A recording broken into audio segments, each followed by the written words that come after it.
Hello everyone, ఈరోజు వడ్డానం collections తో మీ ముందుకు వచ్చేసామండి. సో ఒక్కొక్కటిగా చూపిస్తాను చూడండి. దిస్ ఈజ్ అవర్ ఫస్ట్ వడ్డానం కలెక్షన్ అండి. ఈ వడ్డానం చూసుకున్నట్టయితే కంప్లీట్ డీప్ నక్షి వర్క్ లో ఉంది అండ్ అష్టలక్ష్మి కాంబినేషన్ తో ఉంది. అండ్ మిడిల్ లో చూసినట్టయితే లక్ష్మీదేవి కూర్చొని ఉన్నారు. చుట్టూన మనకి ఎలిఫెంట్స్ ఇచ్చారు అండ్ లక్ష్మీదేవిని హైలైట్ చేయడం కోసం కొరల్స్ ఇచ్చారు చూడండి. అండ్ పర్ల్స్ కూడా ఇచ్చారు పక్కనే. అండ్ కింద పార్ట్ వచ్చి మనకి ఎలిఫెంట్స్ ఇచ్చారు అండ్ హ్యాంగింగ్స్ లో వచ్చేసి మనకి ఎమరాల్డ్ బీడ్స్ అండ్ పర్ల్స్ ఇచ్చారండి. సో టోటల్ వెయిట్ వచ్చేసి దీని వెయిట్ 123 grams లో వస్తుంది.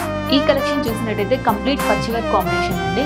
అండ్ మిడిల్ లో చూసినట్టయితే మనకి డీటెయిలేషన్ గా వాంపరివార్ ఐడియల్ ఇచ్చారు, చాలా నీట్ గా ఇచ్చారు. అండ్ కింద పార్ట్ వచ్చి మనకి లక్ష్మీదేవి ఐడియల్స్ ఇచ్చారు 2 sides కూడా. అండ్ కింద పార్ట్ వచ్చేసి మనకి పర్ల్స్ అండ్ ఎమరాల్డ్ బీడ్స్ తో స్ట్రింగ్ చేశారు. సో దీని నెట్ వెయిట్ వచ్చేసి 132 grams అండి net weight. This is our next piece అండి. ఈ పీస్ చూసినట్టయితే మీరు నక్షి అండ్ పచ్చి వర్క్ 2 combination లో ఇచ్చారు. పై పార్ట్ అంతా మీకు పచ్చి వర్క్ స్టైల్ వస్తుంది అండ్ మిడిల్ అంతా నక్షి వర్క్ అష్టలక్ష్మిలో ఇచ్చారు. అండ్ కింద పార్ట్ వచ్చి మీకు హ్యాంగింగ్స్ లో గోల్డ్ బాల్స్ అండ్ పర్ల్స్ తో స్ట్రింగ్ చేశారు.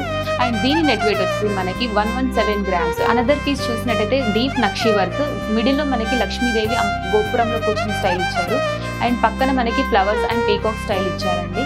అండ్ కింద పార్ట్ వచ్చి మనకి చిన్న చిన్న పర్ల్స్ అండ్ ఎమరాల్డ్ బీడ్స్ తో స్ట్రింగ్ చేశారు. సో దీని నెట్ వెయిట్ వచ్చి 106 grams అండి. దిస్ ఈజ్ అనదర్ పీస్ అండి. కంప్లీట్ అష్టలక్ష్మిల కాంబినేషన్ తో ఇచ్చారు అండ్ మిడిల్ లో మనకి లక్ష్మీదేవి పక్కన మనకి ఎలిఫెంట్స్ కూడా ఇచ్చారు. అండ్ కింద పార్ట్ వచ్చి మనకి పర్ల్స్ అండ్ ఎమరాల్డ్ బీడ్స్ తో స్ట్రింగ్ చేశారండి. సో దీని నెట్ వెయిట్ వచ్చేసి మనకి 120 grams లో వస్తుంది.